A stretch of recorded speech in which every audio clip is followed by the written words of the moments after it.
Hi, this is Ben. Ben Gillette, Ben and Teller. Big guy does magic, smaller guy next to me, he does magic too.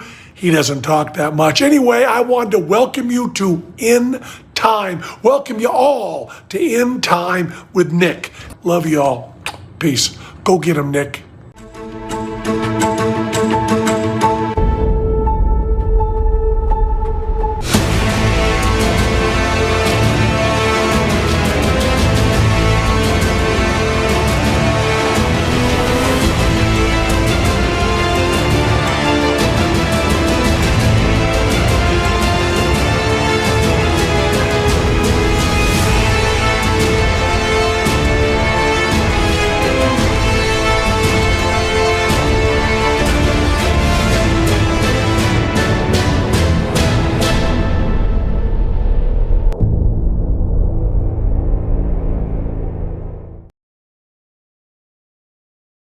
Hello, everyone. My name is Nicholas Lamar Suter, and this is In Time. First of all, thank you all for your patience. Let's get straight to it. In China, 4 or 5, we don't know yet, generals have been removed from their positions, including a Politburo member and one of Ping's longest allies, General 𝐍𝐢𝐜𝐴. Now, this is important for a number of reasons. Some outlets are saying, and honestly it would look like this if this were true, that there has been a coup and it has been put down. If that is the case, we can expect all of these generals to be executed reasonably soon. The ostensibly, they've been removed from power for corruption, on corruption charges. The other thing is that 𝐋𝐚𝐦𝐚𝐫 has been removing people for the last 2 years. It's his way of consolidating power, in particular by removing General 𝐒𝐚𝐦𝐿. He is establishing the military fully under his control. 𝐒𝐚𝐦𝐿 could actually override Ping's decisions. There was no evidence that he would ever do so. There was no evidence that there was a disagreement between the two. In fact, they were long-term allies. But he actually could and had a superior command position in the military. Having said that, now that he has been removed, Ping is ostensibly operating in that position, meaning he now has supreme control of the military, which we've always sort of argued as if he had, but technically there was some bureaucracy between, and he has now eliminated that bureaucracy. It may be that he's simply consolidating power. It may be that there's been a coup. We don't know. The fact that these men aren't dead yet, at least to the best of my knowledge, suggests to me that it was not a coup and it was just a consolidation of power. But we'll see. Nobody's entirely sure. Ironically, this makes any kind of short-term attack against Taiwan reasonably, I shouldn't say unlikely, it makes it less likely. The reason is because 𝐒𝐚𝐦𝐿 would be the one who would plan the attack, and he was their best general, their most experienced general, and Ping does not know how to plan these attacks. 𝐒𝐚𝐦𝐿 probably doesn't know either, since they've never actually had to do, landing craft and all of that other stuff. But having said that, 𝐒𝐚𝐦𝐿 would be the one planning it. He would be the most qualified to plan it, and he would be the most qualified to execute it. And he is now gone. So if Ping were planning on attacking Taiwan, it would have been smarter to maybe get rid of the other generals, but keep him around, let him, and then do the attack. If anything goes wrong with the attack, blame him and then get rid of him. The fact that Ping has gotten rid of these men suggests that, at least in the short term, he has no intention of taking Taiwan. We've discussed how or why that might be. But as of this moment, we see, short term, it looks like he's not interested in doing it. Again, long term, we don't think he's interested in doing it for a couple of reasons, not the least of which is he needs a scapegoat, and they serve that purpose very well. Meanwhile, here at home, the only president ever to attend a Super Bowl is Donald J. Trump. He has decided he is not going to attend this one because he is afraid of dresses. We're going to talk about that in just a minute here. So, Bad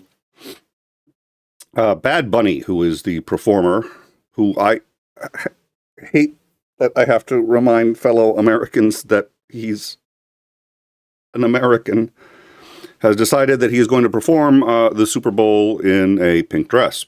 And that's a little too much for Donnie, so he is not showing up. Now, what I'd like to do is I'm going to have just a private conversation, if I can, please, with the people of my generation who tend to be more conservative on issues like this, and anyone else who is bothered by a man performing in a dress. I get it. It's weird, right? I mean, it's not like that's what I saw growing up. I totally get it. I understand. I really do. But here's the thing. What you and your generation did was weird to your parents and to their parents and to their parents and so on and so. I mean, your parents probably, if you decided that you wanted to date a black girl and you're a white guy, they'd have thought that was weird. They'd have been like, we've never seen such a thing. And there are cultures, normal, sane, good cultures, where men actually do wear the dresses and wear the makeup. It may be different than what we're used to. Doesn't mean it's wrong. Maybe something that you're not interested in doing, and that's great. Don't do it. But if you're a conservative and you want a free country, what better example of it than this? And by the way, this is very important. He was asked why he's doing it. And he said he's not doing it for shock value. He's doing it as a tribute to Puerto Rican queer icons, honoring a long tradition of drag resistance to and cultural rebellion. Now, what I like about that is he's doing it so that other people like him feel more empowered. You may wish there were no people like him. That's okay. You're more than welcome to wish that. But the fact is, there have been since the dawn of time, and there always will be. And they are no better or worse than anyone else. So if he's going to elevate these people and let them be freer, let them be more who they are, that's a good thing. It's not only a good thing for them, it's a good thing for you and me. So before you decide, and most importantly, this has gotten the President of the United States not to attend the Super Bowl. That's got to be a big plus. So before you judge, keep in mind that this is who the guy is. All of us are strange in somebody's eyes, and if we're not going to be forgiving of that, we're all in deep shit. All right, I'm back to my full audience of liberals and in time who didn't need to hear any of that.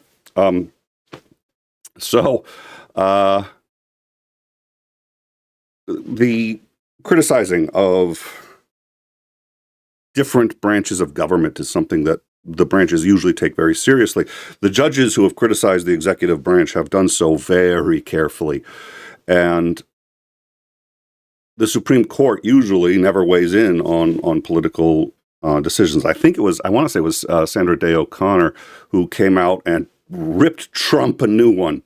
And it shocked the living daylights out of everyone because they're like, well, why is the Supreme Court justice getting involved in this? It's not really their purview. She wasn't getting involved as a Supreme Court justice. That was her microphone and platform. She used that to make sure she could elevate being heard. But she was weighing in as an American citizen who was profoundly concerned with what she was seeing. And in that vein, I have never in my life heard a president criticize a former president. It doesn't happen. It doesn't happen because there's a shared understanding that every president is going to make mistakes. Every president is going to get people killed. And it's the hardest job in the world. And so you don't criticize other presidents. And in fact, it's a very small club that tries to treat each other with respect, regardless of where they are on the political line. And you can see that when Michelle Obama was hanging out with George W. Bush. It was a really eerie thing, but it's like once they're out of office, oh dear Lord, look at the hair. Once they're out of office, the political, I'm just going to make this worse, aren't I? Okay. The political shenanigans of the job are a lot less important, and all of a sudden they can just be friends. And the eulogy for John McCain's funeral can be given by Barack Obama, with whom they had massive disagreements and a very contentious campaign for president against each other. When Obama yesterday came out with a letter, politely but very fiercely criticizing Trump and what his administration / regime has been doing, that was a new thing, but I also figured he would not be doing that alone. He's talked to the other members of the club, and sure enough, shortly after we had aired, Bill Clinton came out with a similar letter. These letters offer hope and say a couple of things that I think need to be heard. One, that they see what's going on. Two, that they acknowledge it's bad. And three, that people should protest it. They're calling on people to protest it, because if we don't exercise these rights now, there's a reason we have these rights. It's explicitly for situations like this, and every conservative I know knows it, whether they admit it or not. It's for situations like this, as long as they're nonviolent. Another thing we'll get to in a minute.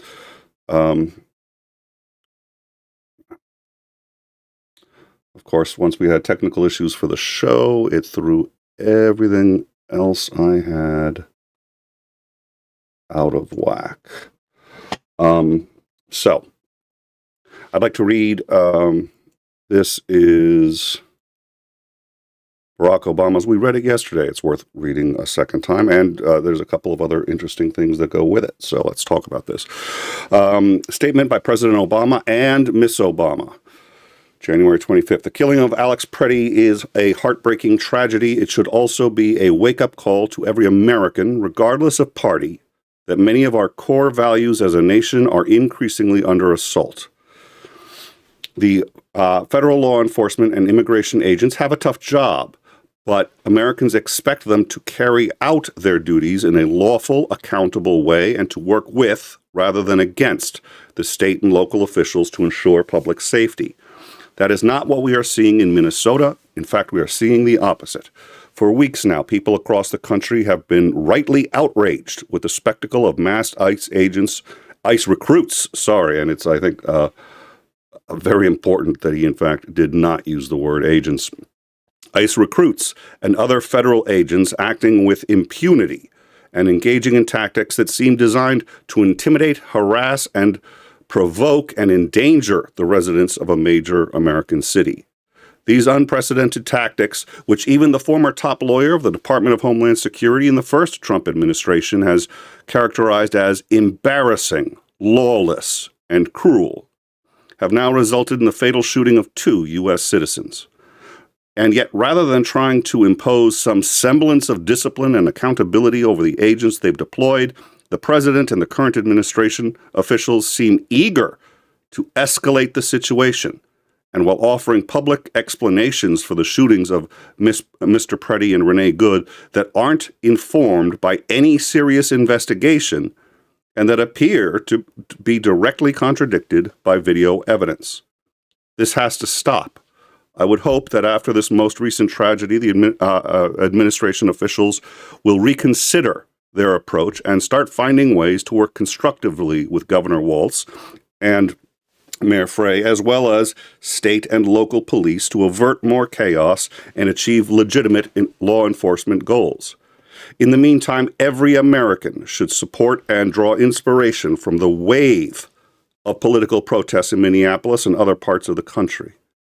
They are a timely reminder that ultimately, it is up to each of us as citizens to speak out against injustice, protect our basic freedoms, and hold our government accountable. That was Barack Obama and his wife, Michelle Obama, now Bill Clinton, former president of the United States. My statement on the horrible scenes playing out in Minneapolis and across America. In recent weeks, we've watched horrible scenes play out in Minneapolis and other communities that I never thought would take place in America. People, including children, have been seized from their homes, workplaces, and streets by masked federal agents. Peaceful protesters and citizens exercising their constitutional right to observe and to document law enforcement have been arrested, beaten, tear-gassed, and most searingly in the case of Renee Good and Alex Preddy, shot and killed. All of this is unacceptable and should have been avoided. To make matters worse, at every turn, people in charge have lied to us, told us not to believe what we've seen with our own eyes, and pushed increasingly aggressive and antagonistic tactics, including impeding investigations by local authorities. Over the course of a lifetime, we face only a few moments where the decisions we make and the actions we take will shape history for years to come. This is one of them. If we give our freedoms away after 250 years, we may never get them back. It is up to all of us who believe in the promise of American democracy to stand up, speak out, and show that our nation still belongs to we the people. That statement was by former President William Jefferson Clinton. Now, one of these days in time I'll get it right. I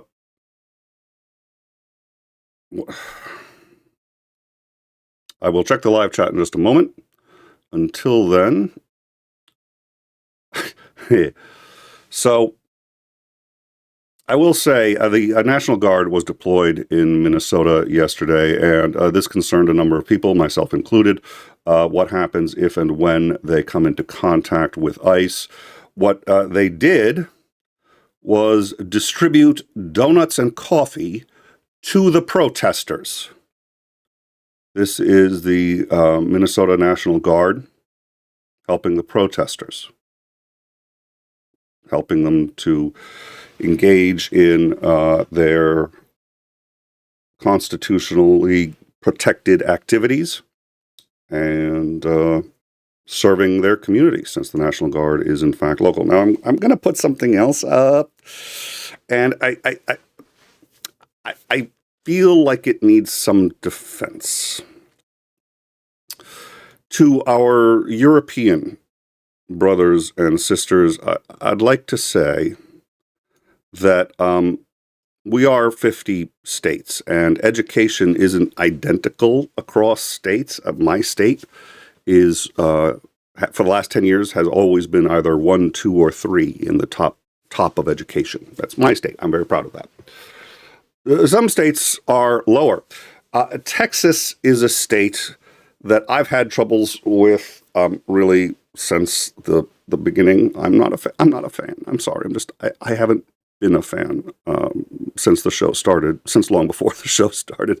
So please don't hold Texas against the rest of us.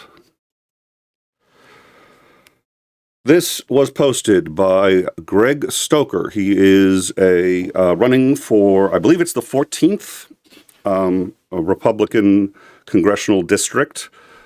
When I say that wars have come now, I mean every aspect of the wars, okay? The National Guard is handing out coffee and donuts, is a hearts and minds psyop meant to quell dissent after a massive fuck-up.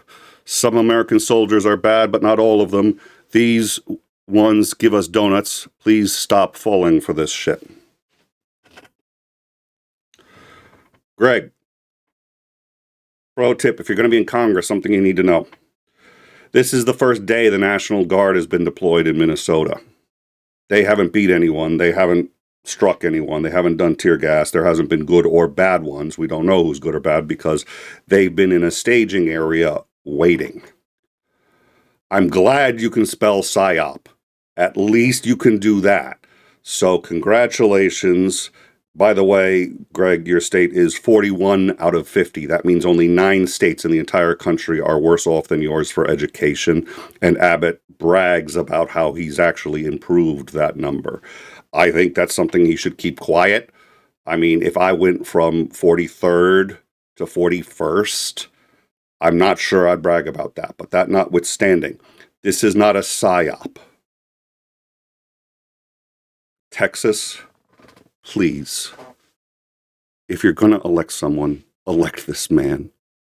I will be employed for as long as he is, and it's just going to be so funny.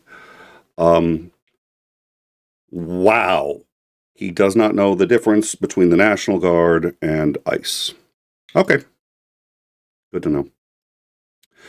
Meanwhile, also in Minnesota, the Libertarian Party of Wisconsin has put out for immediate release in unanimous resolution, the Libertarian Party of Wisconsin calls for the abolition of ICE. I'd like to know how and when I ended up on the same side as the Libertarian Party. Of course, as Andrew and I have been on the same side since this started. This is a through the looking glass moment. The executive committee of the Libertarian Party of Wisconsin unanimously issued the following resolution condemning the Trump administration's unconstitutional and violent immigration enforcement actions and calling for the abolition of the Immigration and Customs Enforcement enforcement. Whereas the Libertarian Party stands for the self-ownership, free movement, and free expression of individuals. Whereas in violation of constitutional rights of one is a violation on behalf of all and a single broken faith between state and people. Whereas the killing of Renee Good at the hands of an immigration and customs enforcement agent on January 7th suffices as an instant of wanton disregard for these principles and the Constitution as exercised by the state, whereas Trump officials have asserted without cause that immigration and customs enforcement officials have absolute immunity in their enforcement activities, whereas immigrations and customs enforcement have since continued to violate court orders, beat protesters, and execute detainees with the apparent blessing of the Trump administration. Yes, he could be referring to a couple. I suspect this one is referring to a detainee who recently, his death, he came out, they said that they walked into his cell and he was looked like he was suffocating. They applied CPR, but he died. The medical examiner has listed his death as a homicide, says that he was put in an illegal chokehold, that law enforcement is not prohibited to use, any law enforcement is not permitted to use, and that he was murdered, suffocated to death by law enforcement at an ICE facility. By the way, deaths at ICE facilities are 5 times higher than they were, when was it? 20 years ago. Part of that is because they have more detainees, but that's not the only reason. And by the way, it's not just deaths, reports of rape, sexual assault, all of it has gone up. And that's not just because they have more detainees. If you add detainees, people are going to die of natural causes in detention. It happens. So if you have more people in detention, yes, the number of deaths will go up. But the number of sexual assaults should remain at 0. 0 the whole time. Why are those going up equally to the number of deaths?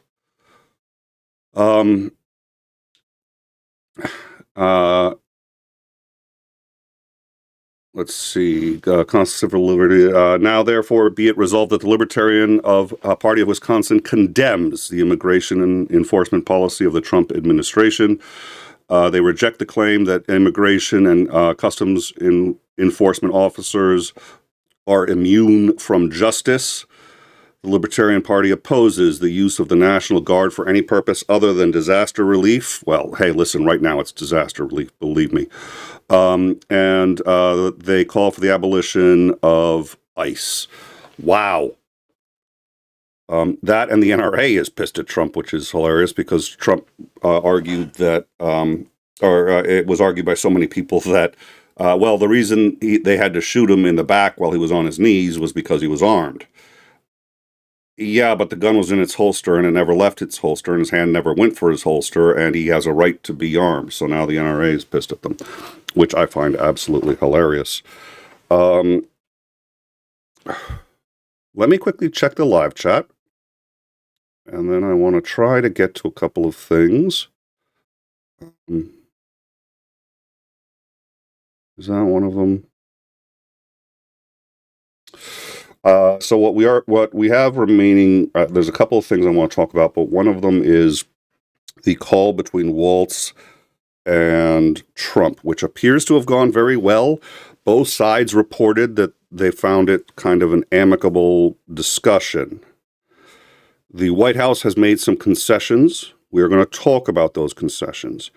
It has been my experience that Zelensky has had many delightful and positive discussions with Trump, and Trump himself has come out and said, Ukraine needs support, and we're going to support them, and we're going to help them. Then he has an amicable, nice, friendly discussion with Putin, and everything changes. What Trump feels at 8 a.m. in the morning on Tuesday has zero relation, in my experience, to what he feels at 8:05 a.m. on Tuesday. We're going to talk about the concessions that he has offered.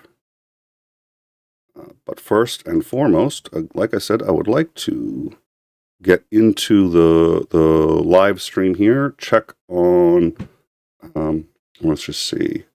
Oh, okay. No, that's Trump's secret discombobulator weapon. Trump has been ranting about that for a while. All right. I think I got the live chat up. No, of course I don't.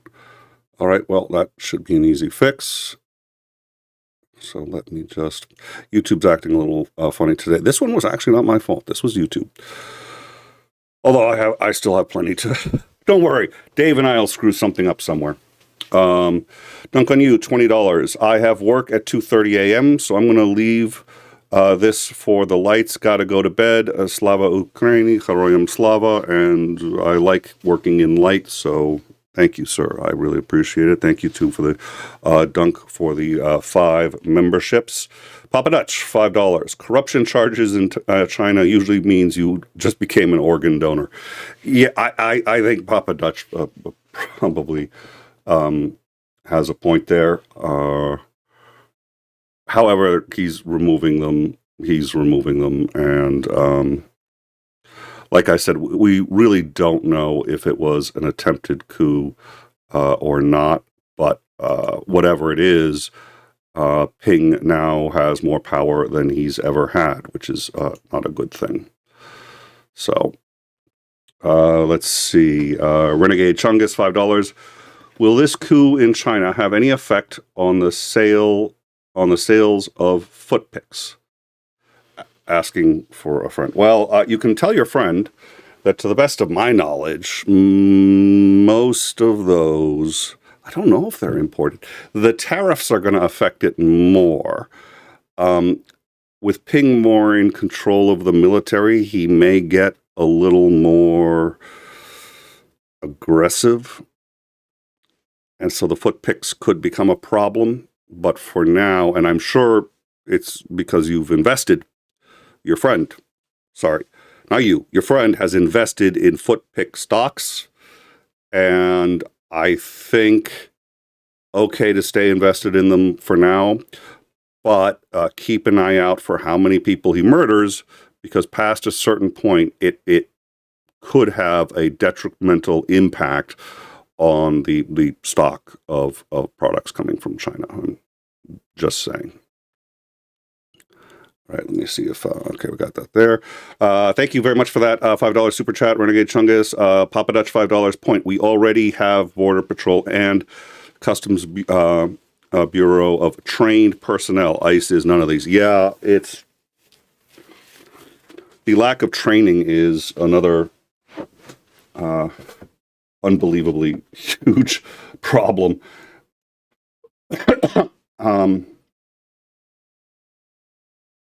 Okay.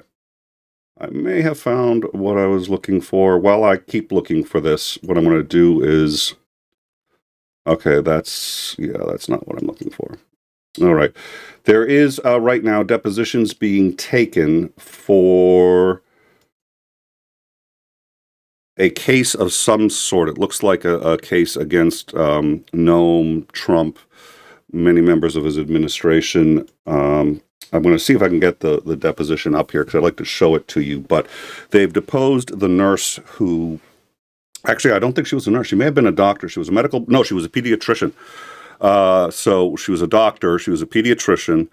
She managed to force her way past ICE to attempt CPR on Petrie, and she found no pulse. He had been shot 10 times in the back, so I'm not surprised. She continued to do CPR until the EMTs showed up. But she said the only attempt that any of them made to help him in any way whatsoever was to sit there and count the bullet holes and brag about who shot him and how many times he had been shot.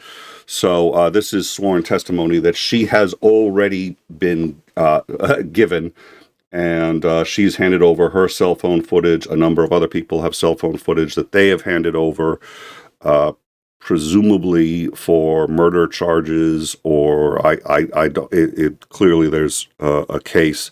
Actually, it looked like, okay, it's not a.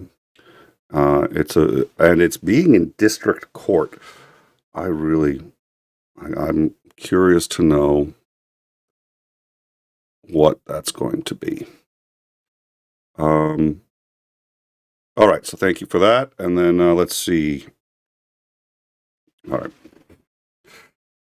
The news organization, oh, I have forgotten their name. Status Coup has been streaming many of these events. Status Coup ended up getting Pretty. Thank you. Sorry, I mispronounced that. It's Pretty.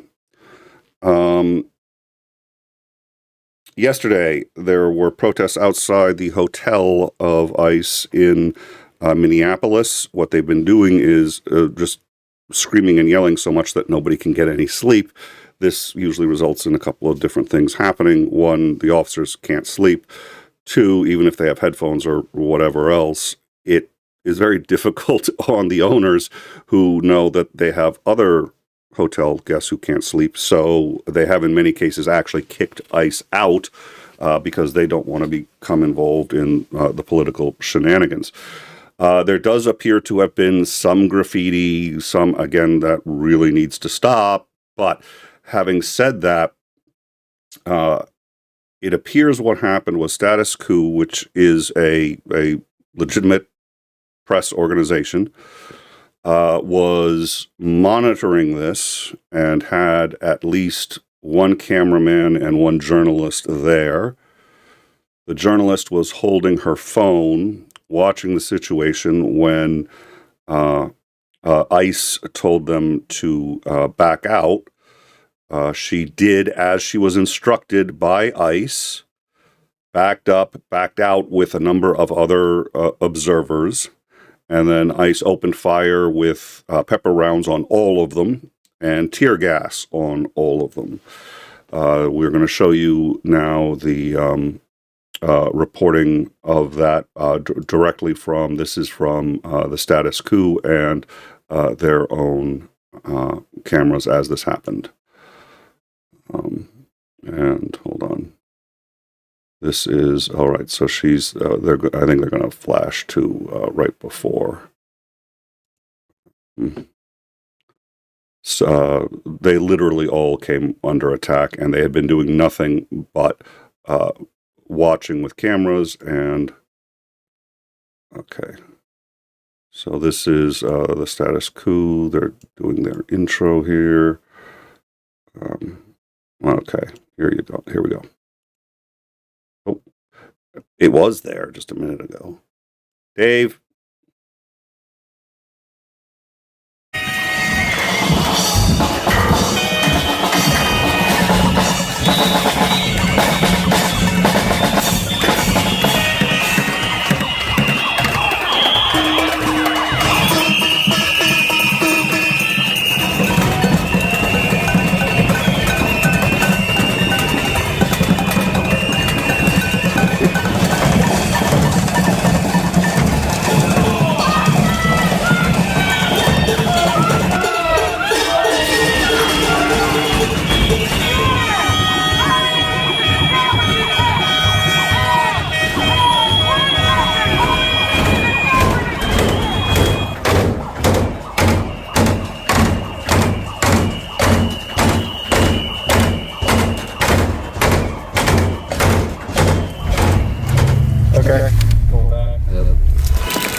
These people are all legally on the streets.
If you guys call 911 when these people started destroying this hotel? We're pressed. We just So you document. don't have phones that you... We just document. This is why. That's it. Document. That's all we do. That's nice of you. So walk around the block. Okay. Thank you. All right. All right. We're the outstanding people. Yep. Yeah. Destroying this city. We are destroying nothing. All right, we're going. Come on. We're going close. All right. Keep on moving. You're the one that decided to give us a lunch. Come on. Come on. Let's go. Come on. Come on. All right, so that is, it's a press organization. The other interesting thing is that the officer yelled, "You're all under arrest." So he just blanket arrest, decided that everybody there was under arrest. At that point, you've got a very big problem if you're there, because he doesn't have probable cause on everybody. He's got probable cause on a lot of people, but somebody could just have been walking. He can't just unilaterally arrest everybody there. But if you leave after that point, he may shoot you. That is the country we are living in now.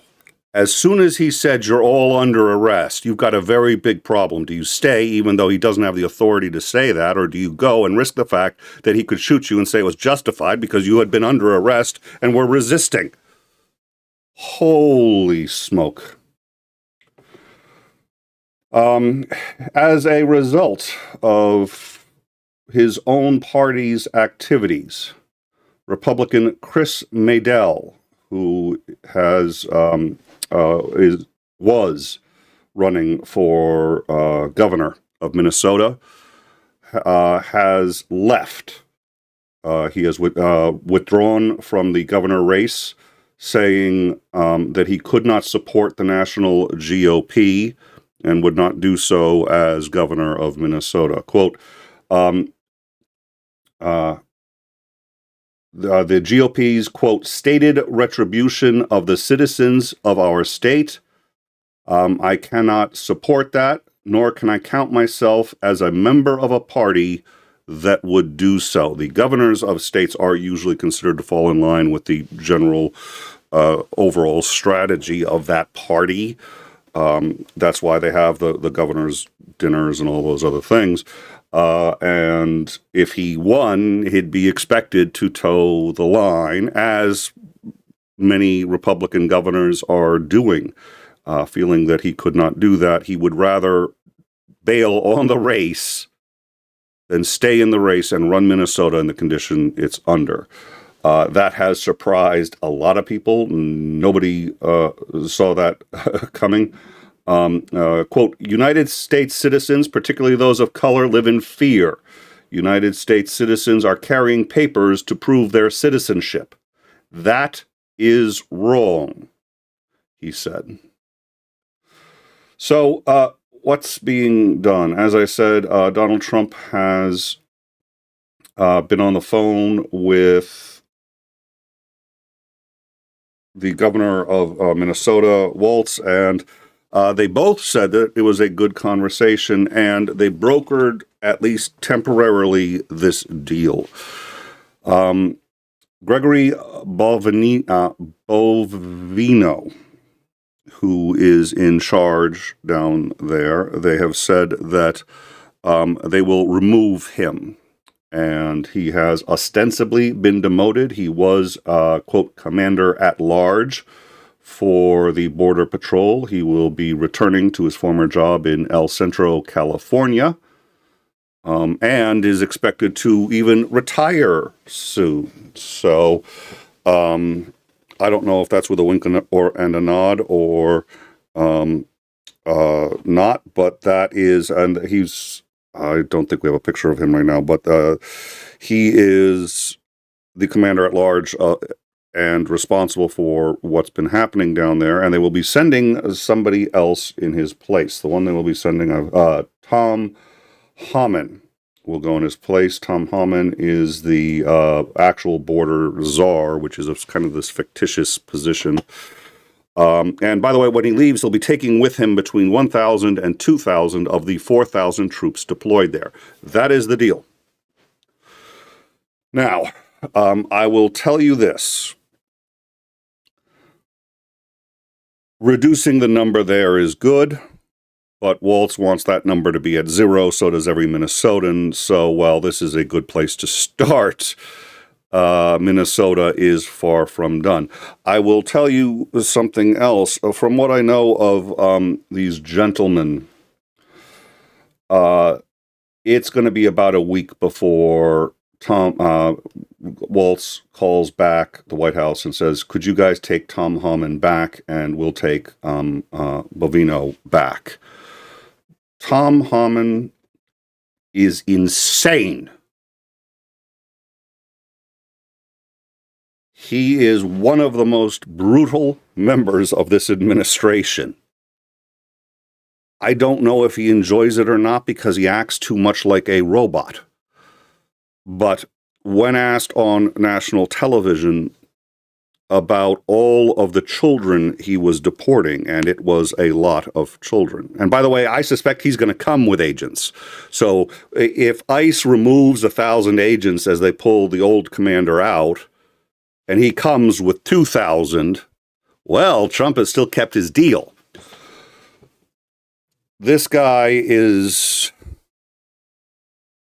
a Trump loyalist as much as any I've seen, except he's not stupid, which scares me.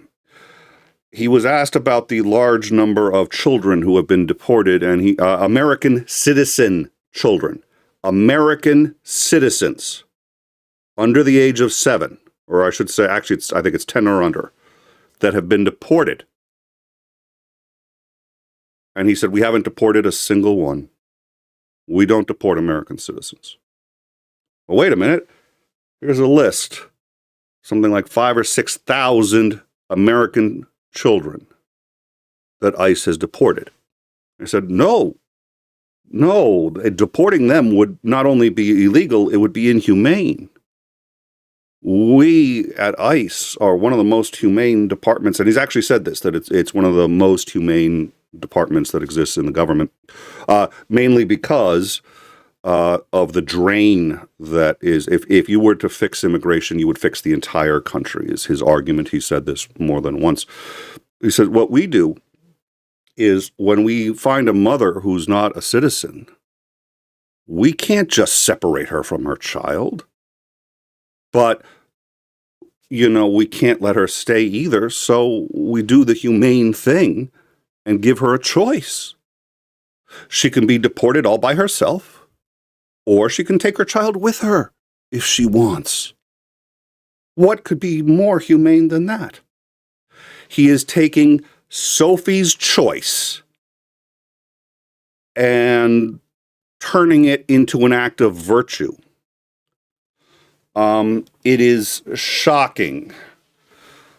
When asked if he would show mercy to any of the people, or even distinguish between, he gives a line that he deliberately lets you know is a throwaway line.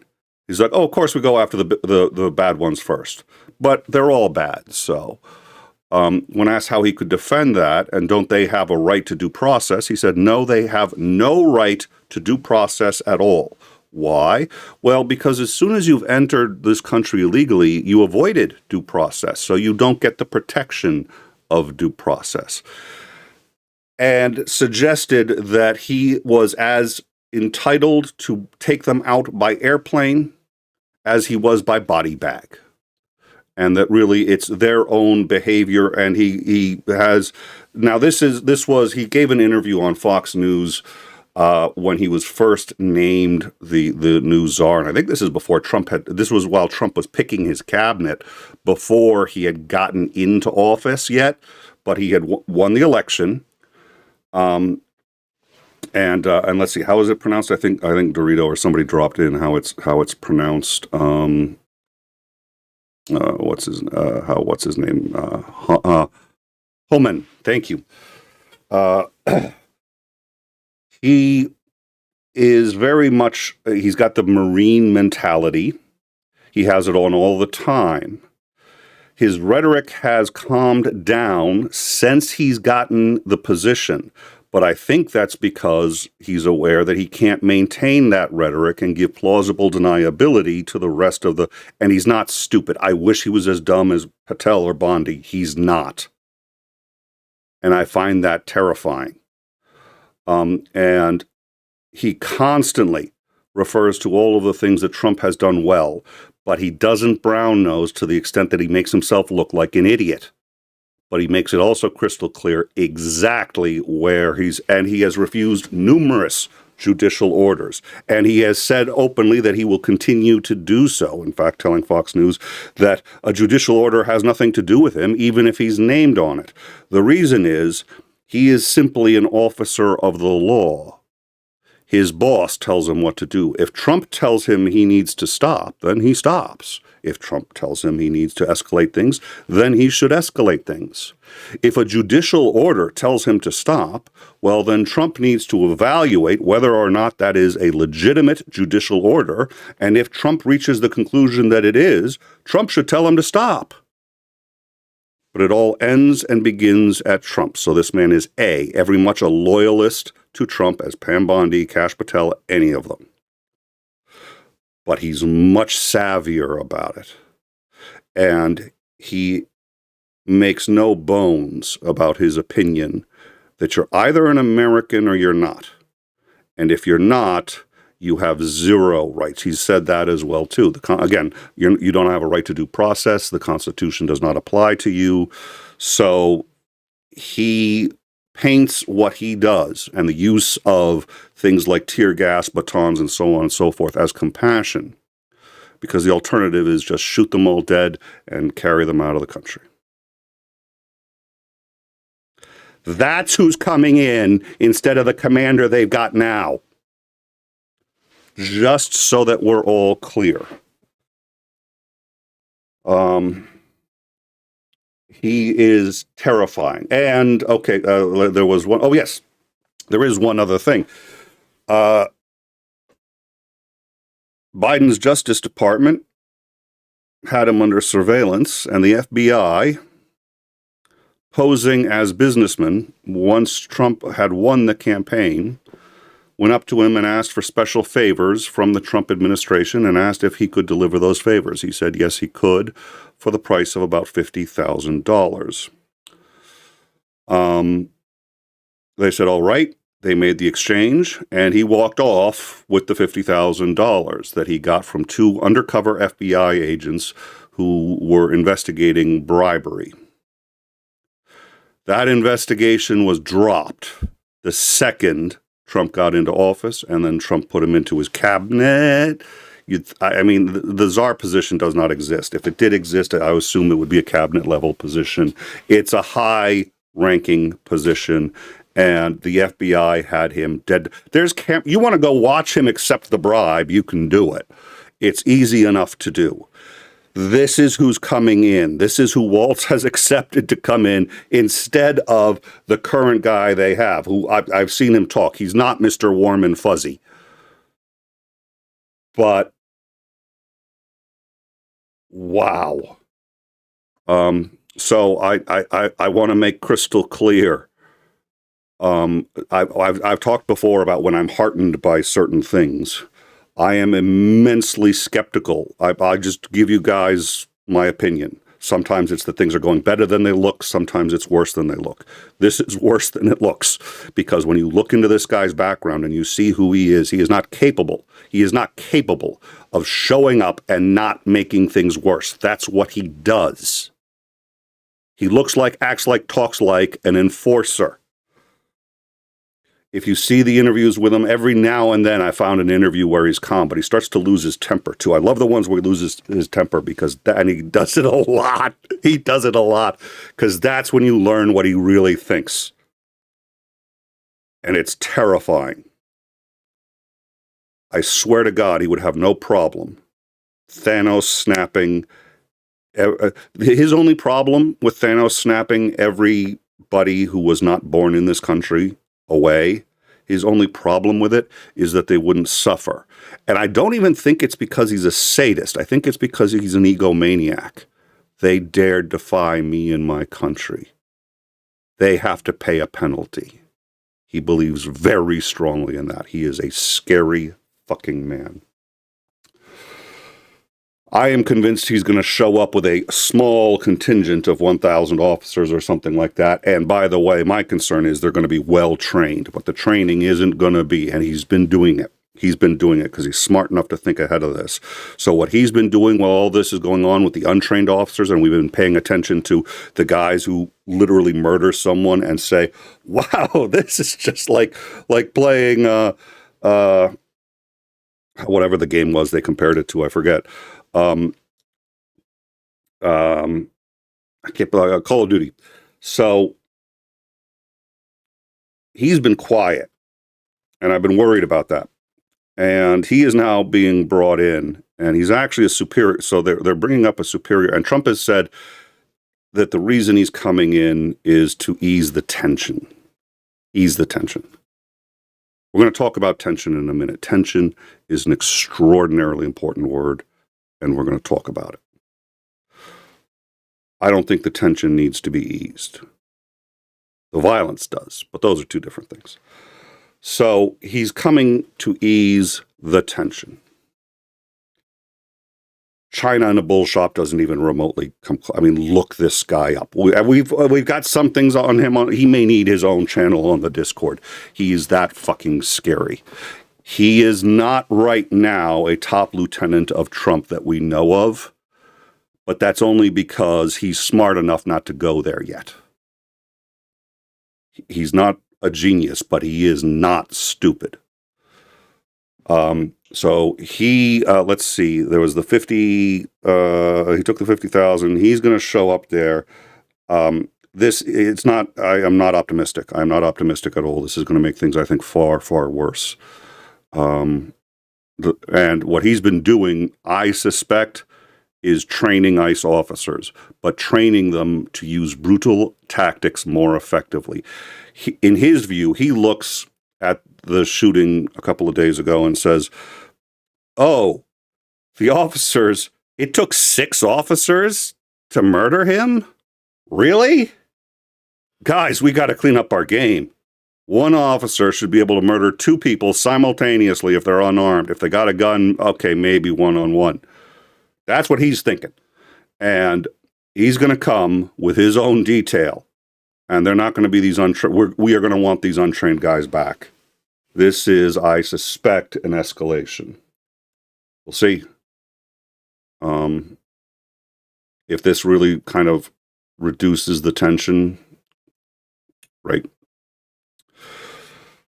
I had wanted to use this quote earlier, but I wanted, now there's two quotes. Where's the other one? Martin Luther King Jr. basically saying, if you cannot fly, instructing people to fly. But if you cannot fly, run. If you cannot run, walk. If you cannot walk, crawl. But whatever you do, always be moving forward.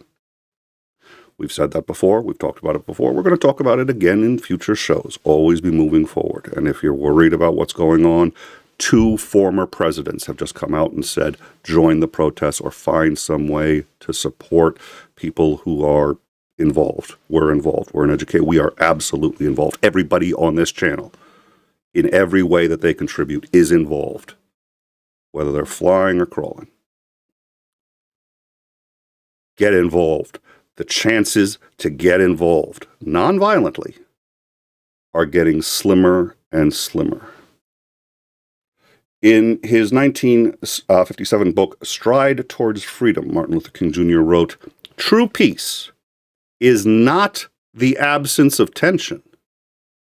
It's the presence of justice." Now, I'm going to quote a segment from his letter from a Birmingham jail, one of the most important pieces of human writing, I think, ever written.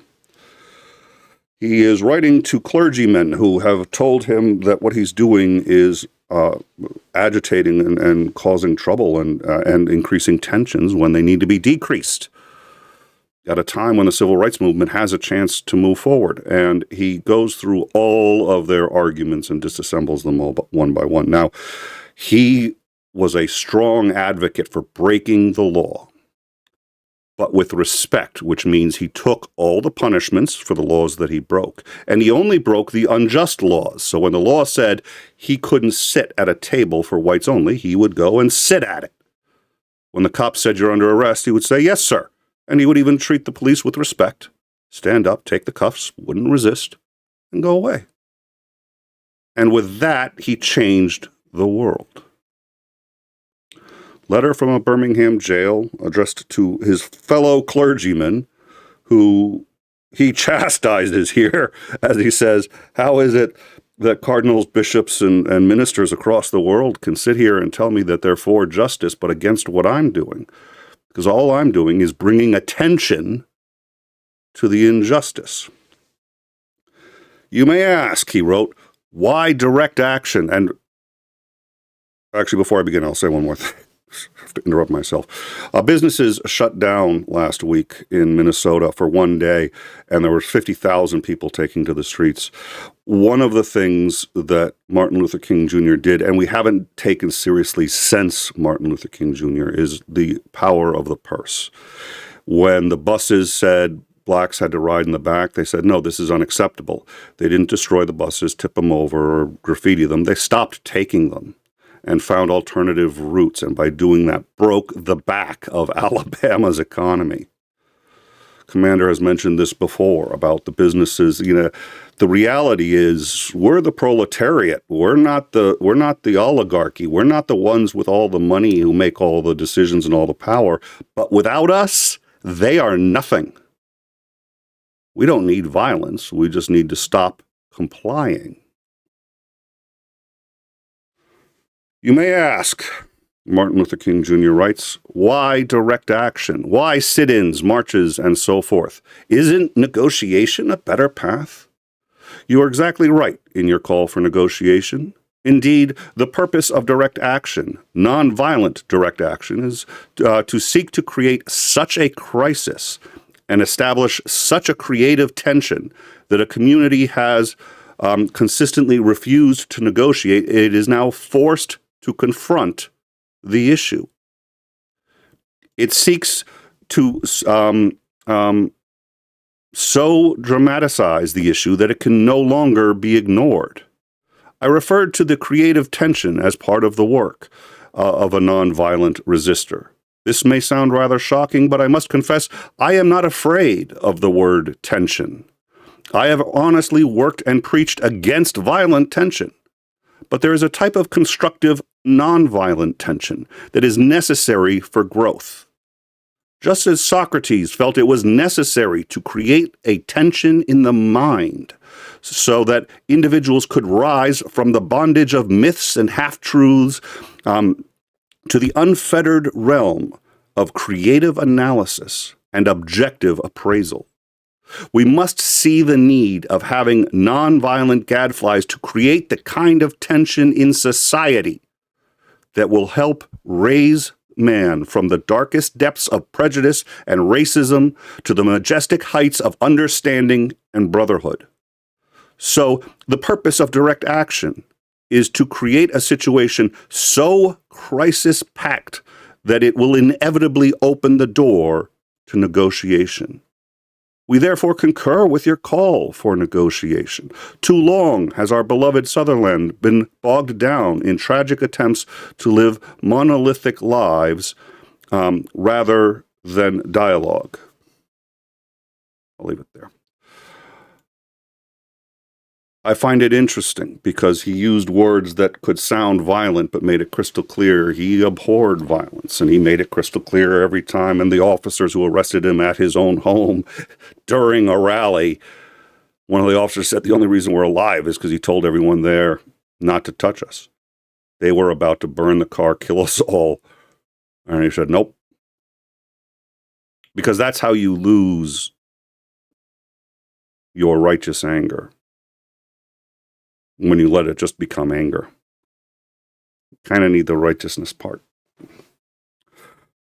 I'm going to double check the live chat and make sure that everything else is going as it should, which would be a delightful change of pace on In Time.